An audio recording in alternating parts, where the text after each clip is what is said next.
መጽሐፍ ጽፋ በደማቅ ሁኔታ ታላላቅ እንግዶች በተገኙበት በሳውዲ አረቢያ ሪያድ ከተማ ያስመረቀች ጀግና ያቺ ሴት አረብ ሀገር ያለች ማንኛውም ሴት ነች። እንግዲህ ቅድም ስለ ድምጻችን ይሰማ አንስተናል። እንደ ኢትዮጵያ የዘመን አቆጣጠር በ2004 ላይ የእስልምናን የመብት ጥሰትን የማስከበር ትግል ነበረ። በዛ ትግል ውስጥ አንቺ ስያሜሽን ስምሽን እስከ መቀየር የደረስሽበት ተጨባጭ ነው እና ያለው እዛ ውስጥ ምን ምን ኃላፊነቶች ነበሩሽ? ቤተሰቦች አሁንም አያውቁትም፣ ወንድሞቼ እንጂ እናትና አባቴ የሚያውቁት ፈዲላን ነው። እንግዲህ እንቅልፍሽን መስዋዕትነት አድርገሽ ጓደኞችሽን መስዋዕትነት አድርገሽ ነው የተለያዩ ነገሮች ቢዚ እንዳያደርጉሽ ከራስሽ አርቀሽ ጊዜሽን ተጠቅመሽበት ነው ማለት ነው ለዚህ ደረጃ የበቃሽው። እንደውም ስትማሪ የደረጃም ተማሪ ነበር፣ ጥሩ ነጥቦችን በማስመዝገብ ነበር ስታጠናቅቅ የነበረው፣ እንደዛ ሰምቻለሁ። አንዲትን አረብ ሀገር ላይ ተጎሳቁላ ደክማ ለፍታ ወጣ ያለችን ሴት ቀና ለማድረግ ነው የመጡና ምናልባት ከበሩን ራሱ አይቶ ነው ይሄኛን አይመጥንም እና ካሁን በኋላ ሰው ተሸካሚ መሆን አለብን ብሎ ተሰብስቦ ይመጡ ይመስለኛል። ስደት ለአንቺ ጠቀመሽ ወይንስ ጎዳሽ? ባለቤቴ የልጁን ኃላፊነት ስላልተቀበለ ልጁ ራሱ የኔ ልጅ ራሱ ተመልሶ እኔ ነኝ እሱን የምንከባከበው ማለት ነው። በአጭሩ ይሄ የአረብ ሀገር ሴት ህይወት ነው እና ምንድነው ይሄ ግሩፕ ለየት የሚያደርገው ከገንዘብ ነፃ ነው ስልሽ፣ ገንዘብ ነክ ነገር እዛ ግሩፕ ላይ ይወራል።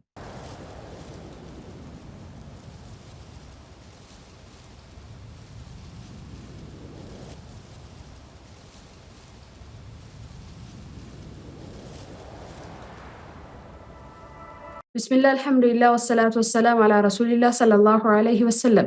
የተወደዳችሁና የተከበራችሁ ውድ የዋይቲ ቴሌቪዥን ተመልካቾቻችን ሰላምታችን በያላችሁበት ይድረሳችሁ። አሰላሙ አለይኩም ወራህመቱላሂ ወበረካቱ። ይህ ሱመያዎች ፖድካስት ነው። በሱመያዎች ፖድካስት ጠንካራ እህቶችን እዚህ በመጋበዝ ከህይወት ልምዳቸው እንዲያጋሩን በመጠየቅ የምንወያይበት መድረካችን ነው።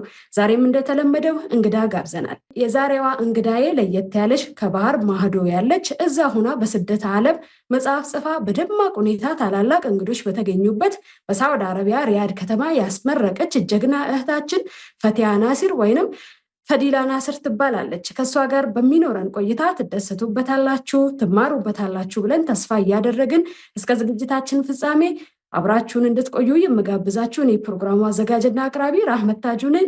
ከሌሎች የስቱዲዮ ባለሙያ ባልደረቦች ጋር አብረናችሁ ቆይታ እናደርጋለን። እናንተም እስከ ዝግጅታችን ፍጻሜ አብራችሁን ቆዩ። መርሃባ ፈቲ፣ በመጀመሪያ ደረጃ ፈቃደኛ ሆነሽ ከኔ ጋር ጥሩ ቆይታ ለማሳለፍ ስለፈቀድሽልኝ እጅግ አድርጌ አመሰግናለሁ። እንኳን ደህና መጣሽ። እንኳን ደህና ጠበቅሽኝ። አንቺም ይሄንን እድል ሰጥተሽኝ ከአንቺ ጋር እንድገናኝ ስላመቻችሽልኝ በጣም አመሰግናለሁ። ጀዛክላሁ ኸይረን። ወያኬ እንግዲህ በአሳለፍናቸው ቀናቶች ውስጥ ታሪክ ሰርተሻል። በሳውዲ አረቢያ መጽሐፍ አስመርቀሽ ታላላቅ ሰዎችን ጋብዘሽ ደማቅ ፕሮግራም ነበር። እንኳንም ለዚህ ድል አበቃሽ ለማለት እንወዳለን እንደ ሱመያዎች ፖድካስት። እንኳን ደስ አለን። ይሄ ደስታ የኔ ብቻ ሳይሆን የሱመያዎች በአጠቃላይ ነውና እናንተም እንኳን ደስ አላችሁ። የጋራ ደስታችን የጋራ ውጤት ነው። ይሄ የግል አይደለም። መርሃባ። እንግዲህ ወደ መጽሐፍሽ ታሪክ ከመግባታችን በፊት ከአንቺ ጋር መተዋወቅ ግድ ይለናል። አብዛኞቹ እንደሚያውቁሽ እርግጠኛ ነኝ የሶሻል ሚዲያ ተጠቃሚም ነሽና ከመሆኑም ጋር እስኪ ለሱመያዎች ፖድካስት በሚገባ ራስሽን ግለጪላቸው። እሺ፣ በመጀመሪያ እኔ ትክክለኛው ስሜ ወይም ደግሞ እናትና አባቴ ያወጡልኝ ስሜ ፈዲላ ናስር ይባላል። በስደት ደግሞ ለራሴ ያወጣሁት ስሜ ፈቲያ ናስር ይባላል። የተወለድኩት ጅማ ዞን ሰጠማ ወረዳ ሲቃ የምትባል ገጠር ቀበሌ ነች። እስከ 7 ዓመቴ እዛ ኖርኩኝ።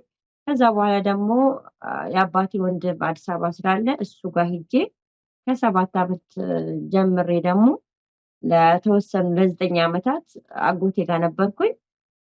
እዛው ነበር እንግዲህ የተወሰነ ትምህርት የተማርኩኝ። ከዛ ወደ ስደት መጣሁ ማለት ነው። መርሃባ። እንግዲህ 2 ስሞች እንዳሉሽ ነው የምናውቀው። በምን ምክንያት ያው እንደ ሰየምሻቸው ሌላውን ተጨማሪውን ስም የምናውቅ ቢሆንም ለሱመያዎች ፖድካስት ደግሞ መግለጽ ግድ ይላል እና ለምንድን ነው ከፈዲላ እናት አባትሽ ያወጡሽን ፈዲላ የሚለውን ስያሜ ትተሽ ፈቲያ ብለሽ ራስሽን የሰየምሽው?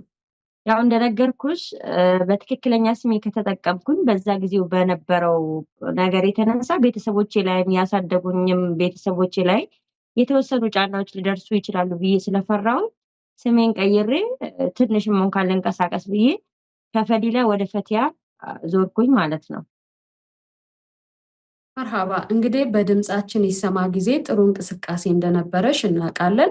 በዚያ ምክንያት ነው በቤተሰቦችሽ ላይ ጥቃት እንዳይደርስ ጉዳት እንዳይደርስ ለመጠንቀቅ ሲባል ነው ማለት ነው ፈዲላ የሚለውን በፈቲያ የተካሹ። ቤተሰቦችሽ ግን ምን አሉሽ? ቤተሰቦቼ አሁንም አያውቁትም፣ ወንድሞቼ እንጂ እናትና አባቴ የሚያውቁት ፈዲላን ነው። ምክንያቱም ቤተሰቦቼ ገጠር ነው ያሉት፣ የሚያገናኛቸው ነገር የለም። አዲስ አበባ ያሉት የምጠሩኝ በፈዲላ ነው። እነሱ አያውቁትም። እንመለስበታለን ስለ ድምጻችን ይሰማ ጊዜ የነበረሽን እንቅስቃሴ። እንግዲህ ወደ ህይወትሽ ታሪክ አሁንም እንዙርና እንዴት ነው ወደ ስደት ዓለም የወጣሽው? በምን አጋጣሚ ነው? እንግዲህ ግማሽ የእድሜሽን አዲስ አበባ ነው ያሳለፍሽው። ከአዲስ አበባ ነው ማለት ነው ወደ ስደት የወጣሽው? አዎ የ7ኛ ክፍል ተማሪ እያለሁኝ አጎቴ የምኖርበት አጎቴ እዚሁ ሳውዲ አረቢያ ነበረና እሱ ነበረ ወደዚህ ሀገር እንድመጣ እየጠራኝ። በሀጅ በኩል ነበር የመጣሁኝ። ያው እንግዲህ ስትወጪ ብዙ ፕሮግራሞች ይኖሩሻል። ከዛ ውስጥ እንግዲህ የተወሰኑት ይቋረጡና የተወሰኑት ደግሞ ይቀጥላሉ ማለት ነው። ያው ታስቦበት ሳይሆን በ20 ቀን ውስጥ ተጀምሮ በ20 ቀን ውስጥ ያለቀ ጉዞ ነው። እንግዲህ ሪስክ ሲያልቅ ነው እንጂ ፈልጌ ወይም ደግሞ ተዘጋጅቼበት አልነበረም። ልጅም ነበርኩኝ በጣም በዛ ጊዜ። እንግዲህ በስደት ዓለም ላይ ሆነሽ ነው እንግዲህ ብዙ ታሪኮችን የሰራሽው፣ መጽሐፍ የጻፍሽው፣ እንዲሁም ደግሞ ግሩፖችን መስረተሽ ቁርአን እያስቀራሽ እስላማዊ እውቀቶችን ለሌሎች እህቶችሽ እያጋራሽ ነው ያለሽው። እንዲሁም በተጨማሪ ደግሞ የተለያዩ ኮርሶችን ወስደሻል። ከዚህ አንጻር እስኪ ስደት ለአንቺ ጠቀመሽ ወይንስ ጎዳሽ? ለእኔ ስደት ጎድቶኛልም ጠቅሞኛልም። ግን የትኛው ነው የሚያመዝነው ካልሽኝ ጥቅሙ ነው የሚያመዝነው። ምክንያቱም ሁሌ ትኩረታችን ውድቀቱ ላይ ሳይሆን ከፍታ ላይ ነውና ትላንትና የሆነ ቦታ ላይ ብጎዳሽም የሆነ ቀን ላይ ደግሞ ከፍ ስትይ ጉዳቱን ትረሺዋለሽና እኔ ያጣሁት ብዙ ነገር ቢኖርም ካጣሁት የበለጠ ደግሞ ያገኘሁት ይበልጣል። ስለዚህ ለእኔ ስደት ጠቅሞኛል፣ አጠንክሮኛል፣ አሳድጎኛል፣ አበርትቶኛል ብዬ ነው የማስበው። ጀዛክላሁ ኸይረን። እንግዲህ ወደ መጽሐፍሽ እንምጣና ኩኒስኒ ደርባ የሚል መጽሐፍ ነው እንግዲህ ያስመረቅሽው። መጽሐፉ እጃችን ላይ ይገኛል። ኩኒስኒ ደርባ የሚለውን ከርዕሱ እንነሳ። ርዕሱን እንዴትና ለምን መረጥሽው? እሱን ብትነግሪኝ በጣም ደስ ይለኛል። ኩኒስኒ ደርባ ማለት ያው ይህም ያልፋል ነው። በዚች ምድር ላይ ስንኖር ቋሚ ነገር የለም። ቋሚ ነገር አንድ አላህ ብቻ ነውና በማንኛውም ሁኔታ ላይ ስትሻገሪ የምታሳልፊያቸው ውጣ ውረዶችም የሆኑ መልካም ነገሮች ቋሚ አይደሉም እና በህይወታችን ውስጥ ደግሞ የሆነ ቋሚ ነገር እስከሌለ ድረስ ቋሚ ደስታም የለም፣ ቋሚ ሀዘንም የለም ማለት ነው። ስትደሰቺ ያ ደስታ ቋሚ እንዳልሆነ ስትረጂ ሚዛንሽ ትጠብቂያለሽ። ስትከፊ ደግሞ ያ ሀዘን ወይም ደግሞ ያስከፋሽ ነገር ቋሚ እንዳልሆነ ስለምትረጂ ብዙ አትከፊም እና ለእኔ ኩኒስኒ ደርባ ማለት በህይወቴ ውስጥ ከቁርአን ከሀዲስ ቀጥሎ የምጠቀመውና የምጠቅመኝ አጭር ግን ሁሌም ነገሮችን ሚዛናዊ አድርጌ እንዲሄድ የሚያደርገኝ ቃል ነው። ለዚህ ነው እና ይሄንን ርዕስ የመረጥኩት። በህይወቴም በማንኛውም ጊዜ ይሄንን ነው የምጠቀመው። እኔ ስደክመኝ ራሱ ሲያመኝም ስደሰትም ልክ እንዳላልፍ እሷን አስባትና አረጋጋለሁ ማለት ነው። እና ለእኔ አጭር ቃሉ ነው፣ በጣም ትልቅ መልእክት ያለው ነው። በጣም ነው የምወደው። መጽሐፍ ሆኖ ስለወጣም ደግሞ ደስተኛ ነኝ። የሚገርም ነው። እንደገለጽሽው ነው እንግዲህ ኩኒስኒ ደርባ የሚለው ቃል ይሄም ያልፋል ነው። አንዳንዴ እንደውም በተጨማሪ አንቺ የገለጽሽው በደስታም ጊዜ ይጠቀማለሁ ብለሻል።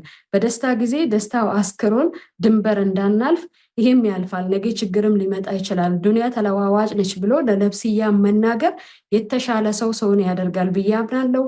ብዙ ሰዎች ደግሞ እቺን ቃል ይጠቀሟታል። በተለይ በሀዘን ጊዜ የመጽናኛ ቃልም ወርቃማ ቃልም ነች ብዬ አምናለሁ። የመጽሐፍሽን ርዕስ ወደነዋል ሐቂቃ። መርሃባ። አሁንም ወደ መጽሐፍሽ መልስሻለሁኝ።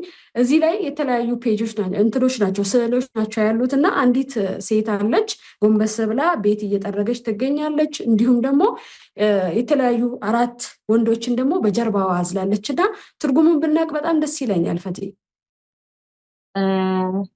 በጣም ደስ ይለኛል። እኔም ያቺ ሴት አረብ ሀገር ያለች ማንኛውም ሴት ነች። እቃውም ደግሞ ምን የምትኖርበት ህይወቷ ነው። ካለባበሷ ብትነሺ የለበሰችው ጫማዋ፣ የለበሰችው ልብስ የስራ ልብስ ነው ማለት ለደስታ ወይም ደግሞ ለመዝናኛ የምትጠቀምበት አይደለም። እዛ ጋር የምጠብቃት ደግሞ ስራ አለ። እዚህ ጋር እየሰራች ነው፣ ሌላ ስራ እዛ ጋር ይጠብቃታል። በዛ ላይ ደግሞ በወገቧ ላይ 4 ወንዶችን ተሸክማለች እና እነዛ 4 ወንዶች እንግዲህ በአጠቃላይ የአረብ ሀገር ያለን ሴቶች ወንዶችን ብቻ አይደለም የምንሸከም ወይም ደግሞ እንደ ሸክም መሆንብን ማለት ነው። ያን ነገር መጠቀም የፈለግኩኝ እኛ ሴቶች ነን እና ሁሌ ማገዝ፣ መረዳት፣ መደገፍ ያለብን አካል ነን። አላህም ደግሞ እንግዲህ ኃላፊነታችን የሰጠው ለወንዶች ነው። ይህን ስልሽ አባቴ ለምሳሌ እነዚህ 4 ወንዶቹ ልግለጽልሽ። እኔ የተጠቀምኩት አንድ እንደ አባት፣ አንድ እንደ ባል፣ አንድ እንደ ወንድም፣ አንድ እንደ ልጅ እንደዛ አድርጌ ነው 4። እነዚህ ለአንዲት ሴት ቅርብ የሆኑ 4 ወንዶች ናቸው። አባት ሴት ልጁን በደንብ አሳድጎ እስከ ማረፊያ ቦታ እስከ ትዳሯ ቦታ የማድረስ ግዴታ አለበት። ቀጥሎ ደግሞ ለባል አደራ ይሰጥና ያ ባል ደግሞ ያቺን ልጅ ተቀብሎ ይንከባከባታል ማለት ነው። ወንድም ደግሞ አብራው ከተወለደችበት ጊዜ ጀምሮ እስከምትሞትበት ድረስ ግዴታ አለው። እሱ ይደግፋታል፣ ይከታተላታል፣ ችግሯን ሁሉ ይረዳታል። ባሏ ጋር ብትሆንም አይተዋትም። አባትም አይተውም፣ ግን የአባት ኃላፊነት ትንሽ ይቀንስና ወንድም ሁሌ ይከታተላታል ማለት ነው። ከዛ ይቀጥልና አጠር ትንሽ የሆነ ደግሞ ልጅ አለ። ልጁ እናቱን በመንከባከብ ላይ ነው የሚያድገው ማለት ነው። እና አሁን እነዚህን 4ቱ እሷን መንከባከብ ያለባቸው አካላት ናቸው። አርጃሉ ቀዋሙን ዐለ ኒሳኢ የተባለው በቃ በሚችሉት ነገር ሴቶች ላይ እንትን ናቸው፣ ኃላፊነት አለባቸው፣ ይችላሉ። ስለዚህ እኛ አረብ ሀገር ስንወጣ እኛን ልንከባከቡ የነበሩት አባቴም ቢድረኝም ለአንድ ወንድ ብሰጠኝም ያ የሰጠኝ አማና በደንብ ስላልተንከባከበኝ ለስደት ተዳርጌ ይሆናል።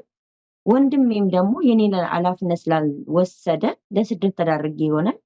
እንዲሁም ደግሞ ልጁ ደግሞ ባለቤቴ የልጁን ኃላፊነት ስላልተቀበለ ልጁ ራሱ የኔ ልጅ ራሱ ተመልሶ እኔ ነኝ እሱን የምንከባከበው ማለት ነው።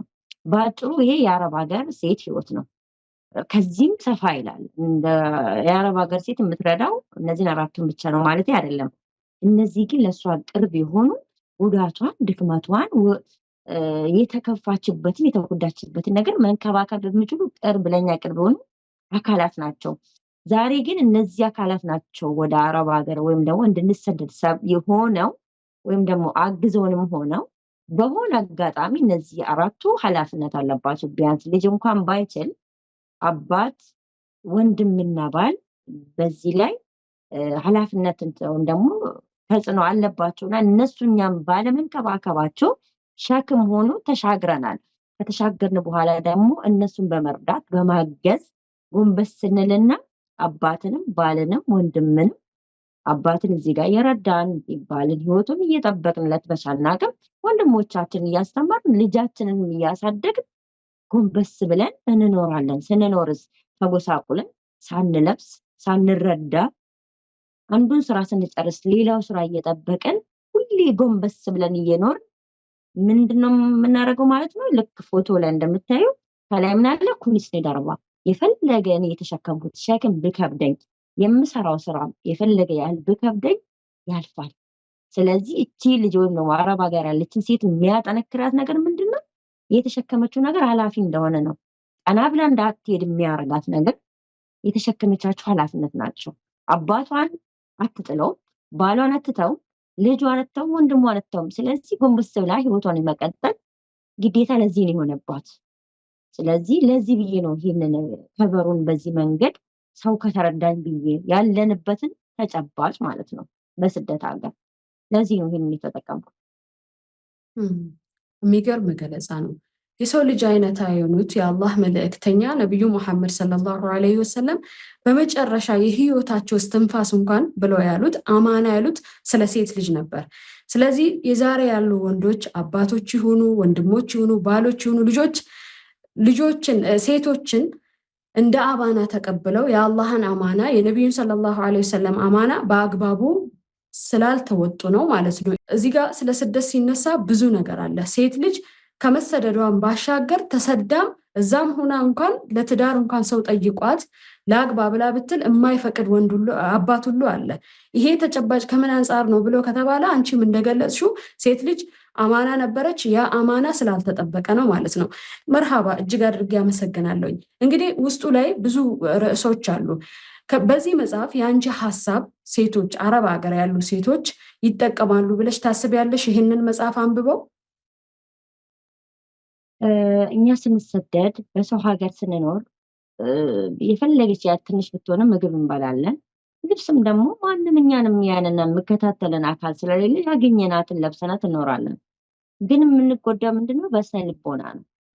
ያ ማለት አእምሯችንም ምግብ ይፈልጋል ማለት ነው። ስለዚህ ከጎናችን ሊያጠነክሩን የሚገቡ ጓደኛ፣ ቤተሰብ እስከሌለን ድረስ እቺ መጽሐፍ እንደ ጓደኛ ትሆናለች ብዬ ስለማስብ ነው ስላሰብኩኝ ነው። እኔም ደግሞ በሆነ ጊዜ ያስፈልገኝ ነበረ። አይዞሽ ባይ ያጣሁባቸው ጊዜዎች ነበሩ እና ይሄ መጽሐፍ እንደዚህ አይነት መጽሐፍ በኖረኝና በሱ በታገዝኩኝ አእምሮዬን በዛ ላይ ባደረግኩኝ ብዬ ስለነበረ ማስበው እኔ ያጣሁትን እንደምታውቂው እንግዲህ ያየሽ እንዳለው ስደት እየቀጠለ ነው፣ እየባሰበት ነው ያለው። ስለዚህ ስደቱን የማቆም ጉልበቱ ባይኖረንም እዛው ማስታገሻ አእምሯችን ወደ ሌላ እንዳይሄድ የበለጠ በስነ ልቦና እንዳንጎዳ የምታደርገን አንዲት ሀሳብ ታስፈልገናለች እና እቺ መጽሐፍ ትንሽም ብትሆን እንግዲህ አእምሯችንን ትቀልባለች ብዬ ነው እንደ መጀመሪያ እንደ ቅምሻ ነው እንጂ የምናሳልፈውን ህይወት ይገልጻል ማለት አይደለም፣ ያስታግሳል ማለት አይደለም። ግን ያው ከመቅረት እንግዲህ ትንሽ ቆይቶ መምጣት ጥሩ ነውና የተወሰነችም ቢሆን እንግዲህ እኔን እስከጠቀመኝ ድረስ አንቺንም ሌሎችንም ሊጠቅም ይችላል። እንዲሁም ደግሞ ከስደት ውጭ ያሉ አካላትም ስደተኞች እንዴት እንደምኖሩ ማወቅ አለባቸውና ሌላውም አካል ቢያነብ ትንሽ እንኳን ቢሆን የአረብ ሀገርን ሴት እንዴት እንደምታሳልፍ ከተረዳ፣ ዛሬ እንኳን ካልተረዳ በሆነ ጊዜ እንኳን እኛን የምረዳ አካል ሊመጣ ይችላልና እቺ መጽሐፍ ትቀመጥና ወይ ምስክር ትሆነናለች ወይ ደግሞ እንግዲህ ትረሳለች ማለት ነው። እንደኔ በአጠቃላይ ይጠቅመኛል ስላልኩኝ ሌሎቹንም ይጠቅማል። እንግዲህ የመጽሐፉ ትልቁ ዓላማ አንቺ ከዚህ በፊት ያጣሻቸውን ነገሮች ሌሎች እህቶችሽ እንዳያጡ፣ ምክንያቱም እንደገለጽሽው ነው በስደት ዓለም የምትኖር ልጅ ወይንም ሴት ብዙ ጊዜ ትከፋለች፣ ብቸኛ ትሆናለች፣ የሚያወራት ሰው አይኖርም፣ ባዶነት ይሰማታል። የባዶነት ስሜት ሲሰማት ደግሞ የስነ ልቦና ጫና ይፈጠርባታል እና ያንን ለማስታገስ ይረዳል ብለሽ አምነሽ እንደጻፍሽ ነው እንግዲህ የተረዳ ነው። ጀዛኪላሁ ኸይረን። ግን ፈቲ እንግዲህ አሁንም የስደት ዓለም ላይ ነው ያለሽው። በስደት ዓለም ላይ ሆኖ መጽሐፍ እንዴት ነው አይከብድም ወይ? ሲጀመር ደግሞ አንድ ጸሐፊ መጀመሪያ አንባቢ መሆን መቻል አለበት እና አንቺስ ለማንበብ እድሉን አግኝተሽ ነው ወደ መጽሐፍ ጸሐፊነት የመጣሽው? አንዳንዴ አጠር ያሉ አጋጣሚዎች ሰፊ ነገሮችን ይከፍቱልሻል እና እኔ ማንበብን እፈልግ ነበረ፣ ግን አንባቢ አልነበርኩም። ግን የሆነ አጋጣሚ ላይ የሆነ ወንድሜ ረመዳን ካሚል ይባላል እና ፒዲኤፍ ላክልኝ፣ እንደዚህ ቆንጆ ፒዲኤፍ ላክልኝና እስቲ እቺን አንብቢያት አለኝ። ከዛ እኔም እስቲ ላንብብ እችላለሁ እንዴ ብዬ አነበብኩኝ። ከዛ ከሁለት ቀን በኋላም ጨመረልኝ። ከዛ በኋላ እሱ ተወኝ፣ ምንም አላለኝም። እኔ ግን መጽሐፍን ከኢትዮጵያ ገዝቼ ወደ ሳውዲ እያመጣሁኝ ማንበብ ጀመርኩኝ ማለት ነው። ከዛ ማንበብ ከጀመርኩ በኋላ አዳዲስ መጽሐፎች ከመጡ በኋላ በጣም በኦሮምኛም በአማርኛም አብዛኛው ግን በአማርኛ ያሉት መጽሐፎች በጣም አነባለሁና አንዳንዴ ሁሌ ሰው ቤት ስትጋበዢ የተለያየ ቤት ሄደሽ ስትጋበዢ እኔስ መቼ ነው ሰውን የምጋብዘው የሚል ስሜት ይሰማሻል ውስጥሽ ላይ ማለት ነው።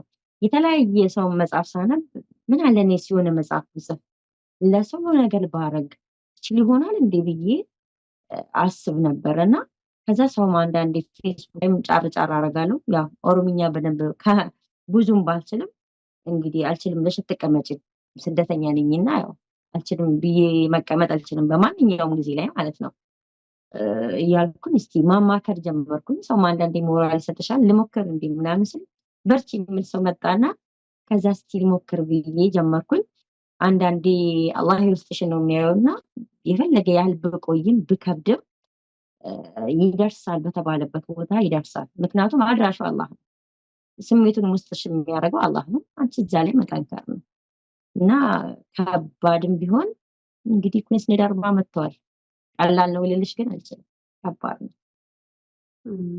ማሻአላህ እንኳንም አላህ ሱብሃነሁ ወተዓላ ረዳሽ። እንደዚህ አይነት ወንድሞች ከጀርባ ሲኖሩ አንዳንዴ ለስኬት ትበቂያለሽ እና በዚያው አጋጣሚ ወንድማችን ረመዳንን ለማመስገን እንወዳለን እንደ ሱመያዎች ፖድካስት። ጀዛኪላሁ ኸይረን ፈቲ። ወደ መጽሐፍሽ ምረቃ ልመጣ ነው። እንግዲህ ባለፉት 2 ቀናቶች ውስጥ በጣም በደማቅ ሁኔታ በሳውዲ አረቢያ ሪያድ ከተማ ላይ መጽሐፍሽን አስመረቀሻል እና ምን ተሰማሽ? ማለትም የአረብ ሀገር ሴት ተብሎ ሲነሳ ብዙ ጊዜ ምንም ማድረግ እንደማትችል አቅም እንደሌላት እውቀት እንደሌላት ተደርጎ አይነት የሚወሰድበት ጊዜ አለና አንቺ ደግሞ ያንን ሰብረሽ ወጥተሽ ድልን አሳይተሻል እና ለሴቶች ሂደቱ እንዴት እንደነበር ብናቅ ደስ ይለናል ፈቲ። ወላሂ እውነት ልነግርሽ ይህ ቦታ ይደርሳል ብዬ አልጠበቅኩም። አንዳንዴ ጭንቅላትሽ ላይ የሚመጡ ነገሮች አሉ። ለምሳሌ ሻዋል 3 የነበረው ፕሮግራም አእምሮዬ ውስጥ ነበር። ይህን አይነት ፍላጎት ነበር። አንዳንዴ ከፊትሽ የሚመጣውን ነገር ትጽፊና ወይም ታይዋለሽ በምናብሽም ማለት ነው። ግን ይህን ያድጋል ብዬ አልነበረም።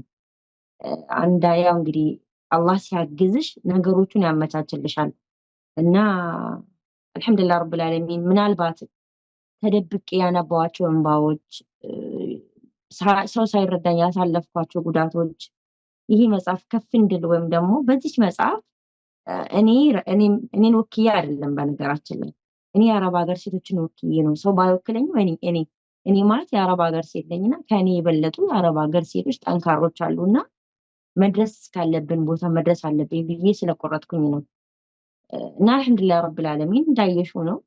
በጣም ደግሞ ደስ የምለው እንዳነብ ሰበባ የሆነኝ ሰው ጽፌ በመጽሐፌ ምርቃት ላይም ደግሞ መገኘቱ ይሄ ደግሞ በጣም ደስ ብሎኛል። አላህ ነገሮቹን በራሱ መንገድ ነው ያስተካከለልኝ። እኔ ሰበብ ነው የማደርሰው። ወላሂ ነው የምልሽ እምቢ ያለኝ አካል የለም። ስጠራ ራሱ በጣም ኃይለኛ እንትን እያላቸው ኃላፊነት እያለባቸው ከመካ ከመዲና እየመጡ የነበሩ ወንድሞች የሳውዲ አረቢያ የሪያድ ኤምባሲ ቆንስላ የተለያዩ ኡስታዞች የሚገርምሽ ነገር በቀኑ በጣም ኃይለኛ ዝናብ ነበረ። አብዛኞቹ ሴቶች ልብሶቻቸው በውሃ በስብሶ እንዲህ ውሃ እያንጠባጠቡ የመጡ ሴቶች አሉ።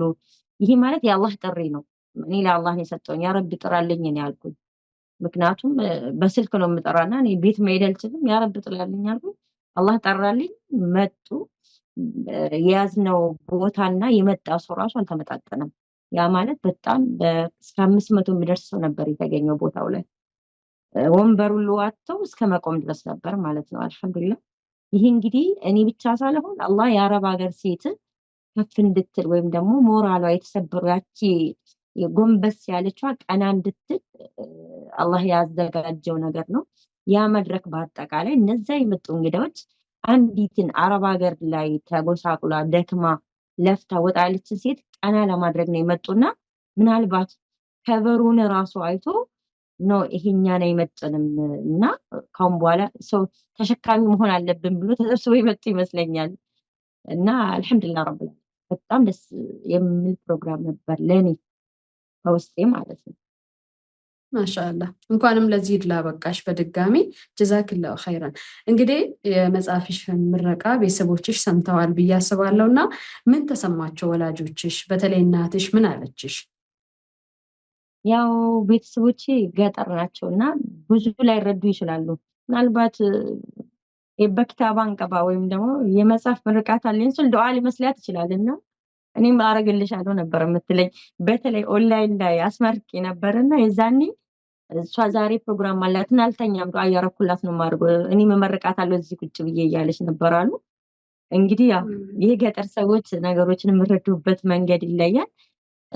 ብቻ ደስተኞች ናቸው አልሐምዱሊላህ ረብል ዓለሚን። ምክንያቱም እንዲህ አይጠብቁም ነበረ። ወይም ደግሞ እቺ ልጅ ይሄን ያህል ትጠነክራለች፣ ብቻዬን ነኝ፣ ስደት ላይ ነኝ፣ ከጎኔ የሚይዘው በቃ የምቀርበኝ ሰው በሌለኝ ቦታ በቃ መኖሬ ራሱ ሲያሳስባቸው የነበሩ ቤተሰቦች እንደዚህ ቀና ብዬ ደግሞ ስለኔ ሲሰሙ አንቺ ራሱ መገመት ትችላለሽ። ማንኛውም ቤተሰብ ደግሞ ስትጎጂ እኮ ወዶ አይደለም። አባትሽም ቢሆን እናትሽም ቢሆን አታ ባልሽም ወንድምሽም ቅድም ያልናቸው አካላት እንድንጎዳ ፈለገው አይደለም። ግን ሁኔታዎች ለዚህ ያበቁና የኃላፊነት መቀያየር ሆኖ ነው ይሄ የመጣና ቀና ስንል ደግሞ እነሱ ሸክሙ ይቀላቸዋል ብዬ አስባለሁና አልሐምዱሊላህ ደስተኞች ናቸው። እናቴን እንኳን ከዛ በኋላ አላገኘሁም። ወንድሜ ግን በዚህ እያናገረኝ ነበረ። እሱም እየመረቀኝ ነው። እንደውም በቃ ገጠር ውስጥ ራሱ የሌለ ነገር አውጥቼ አስመርቅልሻለሁ እያለኝ ነው። እንደሚያስመርቅ አላውቅም። ብቻ አልሐምዱሊላህ አስመርቃለሁ አለኝ። ደረሳቸው የአንቺ መጽሐፍ? ወላጅ እናትሽ አየችው መጽሐፉን? በጣም የሚገርመው ነገር መጽሐፉ ሌላ ቦታ ሳይደርስ እዛ እንድደርስ ነው ያደረኩኝ። ማንም አካል በእጁ ሳይወስድ ወይም ደግሞ ሳይገዛ ወይም ሳላከፋፍል ወንድሜ ቀጥታ ከከተማ መጥቶ እዛ ገጠር እንድወስድ ነው ያደረኩኝ። የመጀመሪያ ፎቶ የመጽሐፉ ፎቶ የመጣው ከቤተሰቦቼ ነው፣ ከወንድሞቼ ነው፣ ከተወለድኩባት ከዛች ገጠር ቦታ ማለት ነው። ይህ ማለት አላማ ነበር። ያው ፈቲያ ነበርኩኝ። ፈዲላን አልረሳዋትም የምለውም እንትን ስለነበረ ያው ሲያነቡት ከጎን ፈዲላ ይላልና መጀመሪያ ያዩትም እነሱ ናቸው። ምናልባት ማንበብ ባይችሉም ያሸክም እኔ እየመሰልኳቸው ልጄ እንደዚህ ተጎሳቁላለች እንዴ እስከ ማለት ሁሉ ያው የምረዱበት መንገድ ይለያልና አሁን በቃ በሄደችበት ልጄ እኮ የምነበብ ነገር ጻፈች፣ ኑ ተሰብስበን አንድ የሚያነብ ሰው እንፈልግላችሁ፣ ኑ ቡና ጠጡ፣ የልጄ መጽሐፍ እያነበብን ሁሉ የምትልበት ሁኔታ ላይ ነው ያለችው እና ምናልባት ይሄ ደስታ እኔን ብቻ ሲሆን የእናቴንም ቁስል ያከመ ይመስለኛል እዛው ባለችበት ማለት ነው። ማሻአላህ እንግዲህ እናትሽ ማንበብ ባይችሉ እንኳን ሰዎች መጽሐፉን እንዲያነቡላቸው አድርጎ የተቀየረው ስምሽንም ወደሽ እንዳልቀየርሽና ያቺ ፈቲያንም እንዳረሳሻት እነሱ የሰየሙልሽንም ስያሜ ወደሽ ሳይሆን ተገደሽ እንደቀየርሽ ለነሱ አስበሽ እንደሆነ ለዲን እስላምም የተከፈለ መስዋዕትነት ነው ብዬ ነው የማምነው። ወደ በኋላ ላይ የምናነሳቸው ነጥቦች ይኖራሉ። ያንን አስታውሰሻልና በዚህም ደስተኛ እንደሚሆኑ በጣም እርግጠኛ ነኝ። የማንኛውም ሰው ወላጅ ይሄንን እቺን የመሰለች ጀግና ልጄ ናት ብሎ የሚኮራባት ልጅ ነሽና አላሁንም በዚሁ ጀግንነት በዚሁ ታሪክ ሰሪነት እንድትቀጢ ያድርግሽ የሚል ዱዓችን ነው። ጀዛክላሁ ኸይረን። እንግዲህ በስደት ዓለም ላይ ሆነሽ ነው መጽሐፍሽን ጽፈሽ ያስመረቅሽውና በስደት ዓለም ያጋጠመሽን እንዲሁም ደግሞ በስደት ዓለምም ይሁን መጽሐፉን ስትጽፊ ምን ቻሌንጆች አጋጠሙሽ? ህይወታችን በአጠቃላይ ቻሌንጅ ነው እንደነገርኩሽ። ከስራ ጋር ደግሞ ስራ ትልቅ ኃላፊነት ነው፣ አማና ነው። ይሄ ከአማናው ጎን ያለ ትርፍ ነገር ነው በምኖርበት ሁኔታ ማለት ነው። ያ ማለት ስጽፍ ስራዎችን ጨርሼ ነው። ወይም ደግሞ እኛ በአእምሯችን ውስጥ ብዙ እናወራለን ታውቂያለሽ። ቀን ለምሳሌ ርዕስ እመርጣለሁ ለራሴ ማለት ነው እና ለምሳሌ እዛ ላይ ራስሽን ሁኚ እምላለሁ፣ ወፍተይ እምላለሁ፣ ራስሽን ሁኚ እምላለሁ። ራሴን መሆን ምንድን ነው ብዬ ቀኑ ሙሉ ሳስብ እውላለሁ ስራ ስሰራ ማለት ነው። እና ስራዬን ጨርሼ ወደ ማረፊያ ቦታ ሲሄድ አልቀመጥም እና ከተቀመጥኩ ምናልባት እንቅልፍ ሊመጣ ይችላል እና ያቺን ሀሳብ እጽፋታለሁ እጽፋትና አስቀምጣታለሁ። ከዛ አባዘዋለሁ ራሴ እየጨማመርኩ የማወጣቸው ነገሮችም እንዳሉ ሆነው ያ ቻሌንጁ እንግዲህ አንዳንዴ እየጻፍሽም ትተኛለሽ። እንደነገርኩሽ እኔ በአማርኛ ነው ማለት በአማርኛ ነው የተማርኩት። በነገራችን ላይ እኔ ኦሮምኛ አልተማርኩም። መጽሐፉም ደግሞ በኦሮምኛ ነው። ያ ማለት እንግዲህ ለመጽሐፍ የሚቀለኝ ነገር ምንድነው? አማርኛ ነው። መጽሐፉ ደግሞ ከቤተሰብ ጀምሮ መድረስ አለበት ብዬ ካሰብኩኝ መጀመሪያ ማድረግ ያለብኝ በኦሮምኛ ሆኖ ቀጥሎ አማርኛ ስለምሆን መጠቀም ያለብኝ ኦሮምኛ ነውና እነዛን ፊደላቶችን የማስተካከሉ ነገር የሌላ ሰው ኃላፊነት ነው ኤዲት የማድረጉና እኔ ሐሳቡን አምጥቼ ምለውን ነገር ከውስጥ አውጥቼ እየጻፍኩ መተኛና ይጠፋብኛል ወይ ጠራና ያ ሐሳቡ ይበተንብኛል ወይ ደግሞ አንዳንዴ ሙሉ ሐሳቦችን ሰርዝና ሐሳቡ ሁሉ ይጠፋብኝና 2 ቀን 3 ቀን ደግሞ ተዋዋለሁ ማለት ነው። እና ቀላል አይደለም። ስልክ ነው የምጠቀመው እንደዚህ ላፕቶፕ ምናምን ነገር ሳይሆን በእጄ የምጠቀማትን ስልክ ነው በኖት ላይ የሚይዘውና ይሄ ቻሌንጆች አሉ። ግን ብዙ ጊዜ እኛ አረብ ሀገር ያለን ሴቶች የምናየው ውጤቱን ነው፣ ጥሩ ጎኑን ነው እንጂ ጉዳቱን አይደለም። ስለዚህ እኔም ሴፍ ያደረኩት ጥሩ ጎኑን ነው እንጂ ጉዳቱን አይደለም ማለት ነው። ያው ቻሌንጅ ደግሞ እንዳለ ነው። ህይወቱ ራሱ ቻሌንጅ ነው። የሚገርም ነው እንግዲህ አንዳንዴ ጽፈሽ ተነስተሽ ለራስሽም ረስተሽው አንዳንዴ ሀሳቡን ትረሻለሽ፣ አንዳንዴ ጽፈሽም ይጠፋብሻል። ይሄም ትልቅ ቻሌንጅ ነው ሀቂቃውን ለማውራት አንዳንዴ ጸሐፊዎች ያጋጥመናል እና ህመሙን እናውቀዋለን ለማለት ያክል ነው። እንግዲህ ቅድም ስለ ድምጻችን ይሰማ አንስተናል። እንደ ኢትዮጵያ የዘመን አቆጣጠር በ2004 ላይ የእስልምናን የመብት ጥሰትን የማስከበር ትግል ነበረ። በዛ ትግል ውስጥ አንቺ ስምሽን እስከ መቀየር የደረስሽበት ተጨባጭ ነው እና ያለው እዛ ውስጥ ምን ምን ኃላፊነቶች ነበሩሽ? ያው እንደምታወቀው አንዳንዴ አላህ አንቺን ውጪ አርጎሽ ሌሎችን የሆነ ቦታ ሲያረግሽ አንቺ መወጣት ያለብሽ ነገር ስላለ ነው እና ያንን ኃላፊነት ደግሞ ሁሉም ሰው አይቀበልም። እኔ መጀመሪያ ሬዲዮ ዳንዲ ሀቃ ዝም ብሎ ተከታታይ ነበርኩኝ። በመቀጠል አንዲት ጓደኛዬ ወደ እንደዚህ የአሚሮች ግሩፕ ላይ ወሰደችኝ። ከዛ በኋላ ኃላፊነት ተሰጠን። ያን ኃላፊነት እንግዲህ ስንወስድ በጣም ጥሩ ጊዜ ነበረ ስልሽ ሰው እውነት ሰው የሚሆንበት ጊዜ ነበረ። አላማሽ አንድ ነበረ። ግብ አለሽ። ያ ግብሽ ደግሞ እስልምናና እስልምና ነው። በእስልምና ውስጥ ሙሉ ማንኛውንም ነገር በቃ በምትችይ ነገር ማድረግ ነውና የሚመጡ ቻሌንጆችን መቀበል ነውና አማና ነበረ ሚለሽ ምናምን እነዛ የምትገቢ የነበረ ራዲዮ ዳንዲ ሀቃ ላይ በቃ አጀንዳሽ ያ ብቻ ነው። ሌላ ቦታ አትሄጂም እና የተሰጠሽን ደግሞ መቀበል ነው። አልችልም ምናምን ብሎ ነገር የለም። ይህ ኃላፊነት ሆኖ ሳለ በቃ እኔ በዚህ መንገድ ቢያንስ የታሰሩ ወንድሞቻችን የተጣሰውን መብት ትንሽ እንኳን በቃ የግሌን ላያሳርፍበት ብዬ ስለወሰንኩኝ የሚመጡ ነገሮችንም የአረብ ሀገር ውስጥ አረብ ቤት ውስጥ እየኖርኩኝ የታዘዝኩትን እያደረግኩኝ መልእክቶቹን በማስተላለፍም መጻፍ ያለበትን ነገር ኦሮምኛን ወደ አማርኛ በመቀየርም አንዳንዴ እጄም እያመመኝ ስቀይር ብቻ አልሐምዱሊላህ ረብል ዓለሚን እስከ መጨረሻዋ ድረስ ኡስታዞቻችን እስኪፈቱ ድረስ እዛ ላይ ነበርን። እንግዲህ ይሄ ምናልባት አላህ እዚህም ሆነ ቤታችን እንድንወጣ የመረጠን ብዬ ነው የማስበው። ያው ከኔ ጋር ነበርሽ እና አንቺም ታውቂዋለሽ ያለው የነበረውን ነገር ብቻና አልሐምዱሊላህ ነው። ዛሬ እሱም ያው ውጤቱን አይተናል ሳንሞት አልሐምዱሊላህ። የዛ ዘመን ትውልድ መሆን በራሱ ሀቂቃውን ለማውራት በጣም መመረጥ ነው። ያ የዛ ትግል ታሪክ አካል መሆንም ትልቅ ነገር ነው ብዬ ነው የማምነው። በዛ ጊዜ ያለፈው ነገር ዛሬ ላይ ሲወራ ሲነገር ቀላል ቢመስልም በተለይ አረብ ሀገር የሚኖሩ ሴቶች ሱመያዎች የከፈሉት መስዋዕትነት እንዲሁ በቀላሉ የሚታይ አይደለም። በታሪክ መዛግብት ላይ ተጽፎ ያልፋል ብዬ ተስፋ አደርጋለሁኝ። ጀዛኪላ ኸይረን ፈቲ። እንግዲህ አንቺ በተለያዩ ጊዜያቶች የተለያዩ እድሎችን ተጠቅመሽ በተከፈቱልሽ የእውቀት በሮች ገብተሽ እየተጠቀምሽበት እንደሆነ አውቃለሁኝና ምን ኮርሶችን ወሰድሽ? እስኪ እንዴትስ ጊዜሽን አብቃቅተሽ የተለያዩ ትምህርቶችን እስላማዊ እውቀቶችን እንዴት ስትሸምቺ ነበር?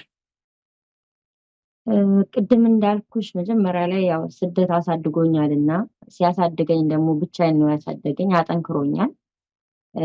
አእምሮዬ ደግሞ ሁሌም መመገብን ይፈልጋል የማንኛውም ሰው አእምሮና ሌሎች ለምሳሌ ቅድም የነበርንባቸው ነገሮች ሲያልፉ ጋፕ ይፈጠራልና ምናልባት ወደ ራሴ የምመለስበት ጊዜ ነው ብዬ መጀመሪያ ባች ላይ አፍሪካ አካዳሚ የዲፕሎማ ፕሮግራም ሲያዘጋጅ ተማሩ ስል መጀመሪያ ከተመዘገቡት ብዙ ሺህ ሰዎች ውስጥ ነበር።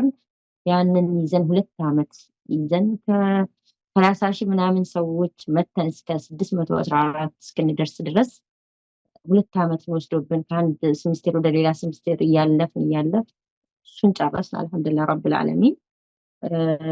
ቀጥሎ ደግሞ ኢማን ኢስላሚክ ኮሌጅ ላይ ነበረ። እሱም ደግሞ የርቀት ነውና እሱንም አልሐምዱሊላህ እዚህ ጋር መጨመር አለብኝ ብዬ ጀመርኩት።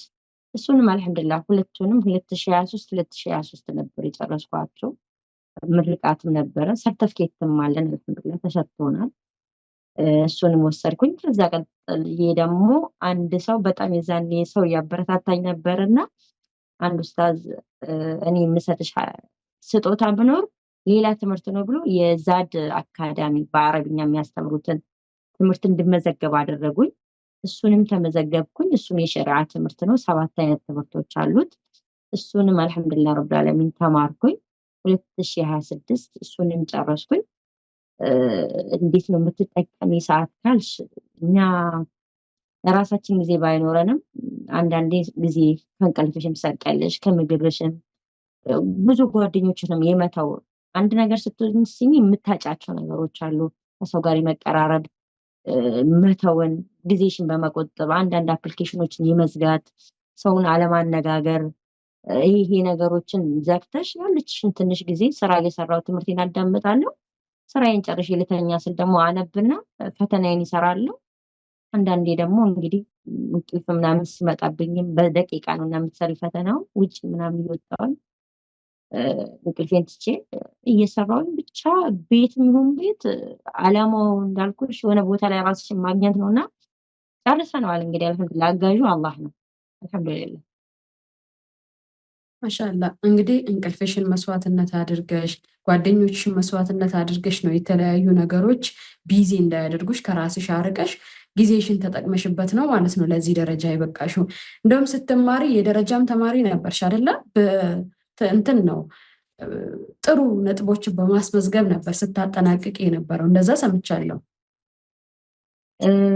እንዳልኩሽ ነው እኛ መስራት እንጂ ውጤቱ ስደርስ እናየዋለን ነበር የምንለው።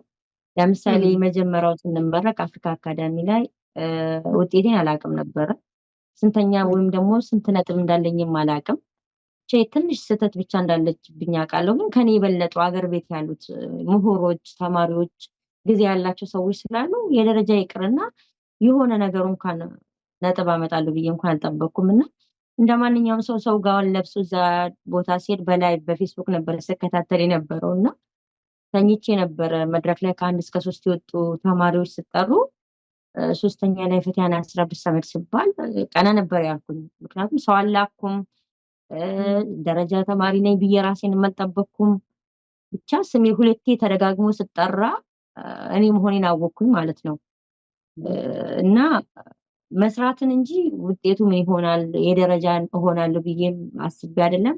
እንዳልኩሽ ነው አላህ አንዳንዴ ጎንበስ ብለሽ ተሰብረሽ የነበርሽባቸው ጊዜዎች እንዳለ ያውቃልና አላህ ከፍ ሊያደርግሽን ሲፈልግ ባላሰብሽበት ቦታ፣ ለምሳሌ በጣም ትላልቅ ሰዎች ባሉበት ቦታ ነበር ያስተማሩን ኡስታዞችም እነ ዶክተር ማመዜን ዛህርኪን ብዙ ነበሩና እነሱ ባሉበት ቦታ እንዴት የአረብ ሀገር ሴት በዚህ መጠራቱ ለኔ አንድ ነገር ነው። አንድ ምናልባት የጉዞ መድኃኒት ነው፣ የቁስሌ መድኃኒት ነው ብዬ ነው የማስበውና አልሐምዱሊላህ ረብል ዓለሚን። እሱ በ3ኛ ነበር 95.6 ነበር ያመጣው። በሱ አጠናቀቁ። ያው 2 ነበር እና ይዤ የነበረው በነገራችን ላይ ኢማን ላይም 93 ምናምን ነበር፣ ከ90 በታች አልነበረኝም።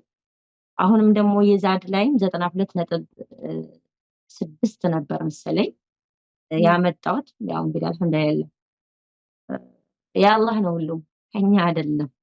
ዞሮ እኛ ሰበቡን ነው የምናደርሰው፣ የሚያሳካው ደግሞ አላህ ሱብሃነሁ ወተዓላ ነው። አላህ እንኳንም ለዚህ ስኬት አበቃሽ። ማሻአላህ። እንግዲህ ተምረሻል፣ አንባቢ ነሽ፣ እያነበብሽ ነው፣ እየጻፍሽ ነው። ሌሎች እህቶች አሉና እዛ አረብ ሀገር እንዴት ነው ለሌሎች እህቶች የተማርሽውን ነገር ያወቅሽውን ነገር ለነሱ ለማካፈል እንዴት ነው መድረኮችን ሁኔታዎችን አላመቻችሽም? እንደምታውቂ ስትማሪ ኃላፊነት ነው መማር እንጂ ለግልሽ ብቻ አይደለም። እና የሆነችን በልጓኒ ወለው አያ ረሱል ሰለላሁ ዐለይሂ ወሰለም ያሉት ከኔ አንዲትም ቃል ብትሆን ከሰማችሁ አስተላልፉ የተባለ ሐዲስ አለና ማስተላለፍ ግዴታዬ ነው። ለዚህ ብዬ ደግሞ በቃ እስቲ በምን መንገድ እንግዲህ ስደተኛ ነኝ እንዳልኩሽ ወጥቼ ምናምን አልችልም። የኔ ህይወት ዞሮ ዞሮ ከስልክ ጋር ነው ከኢንተርኔት ጋር ነው እና ዝም ብዬ አልቀመጥም አልኩኝና 2022 ላይ እየተማርኩ እያለሁኝ ለምን አልመካከርም ብዬ 11 ጓደኞችን የፌስቡክ ጓደኞችን አመካከርኩኝ። 11ዶቹን ጓደኞችን ሁለት ጓደኛ ይዛችሁ ነው አልኩኝ። ከዛ በሳምንት 111 ሞላን። 111 ስንሞላ የዋትሳፕ ግሩፕ ክሬት አደረኩኝ፣ ከፈትኩኝ። ያንን ግሩፕ ቡሉማን ቀበኛ አልኩኝ። ወንድማማችነት ሀብታችን ወይም ደግሞ ሀብት ነው የሚል ትርጉም አለው። ሴቶችን ብቻ ነው የሚይዘው፣ ወንድ የለው።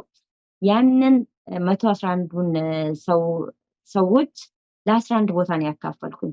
11 ቦታ አካፍዬ እያንዳንዱን ግሩፕ ወይም ደግሞ ከዛ ስር ያሉትን ግሩፖች በረሱል ሰለላሁ ዐለይሂ ወሰለም ባለቤት ስም ነው የሰየምኩኝ። ከከዲጃ እስከ ረምላ ማለት ነው እስከ 11ኛው።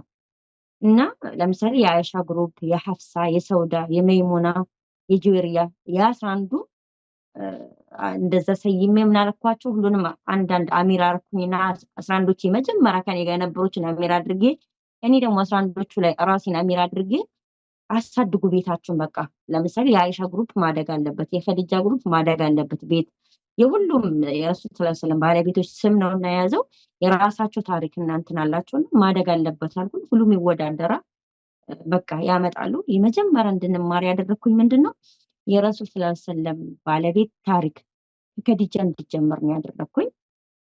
የሚያስተምሩት ከኛ ውስጥ ነው የሚያስተምሩትም ከሌላ እናመጣም። አልሐምዱሊላህ ረብል ዓለሚን አለን እውቀት ከፍ ባይልም ለራሳችን ቢሆን አናጣምና አንድ ፎዚያ የምትባል እህታችን ማስተማር ጀመረች። ከኸዲጃ ረዲየላሁ ዐንሃ ታሪክ ጀመረች።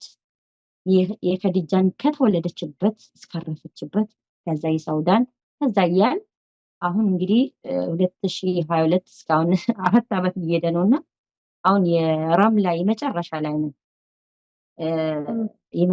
የመጨረሻ የረሱል ሰለላሁ ዐለይሂ ወሰለም ባለቤት ታሪክ ላይ ነው።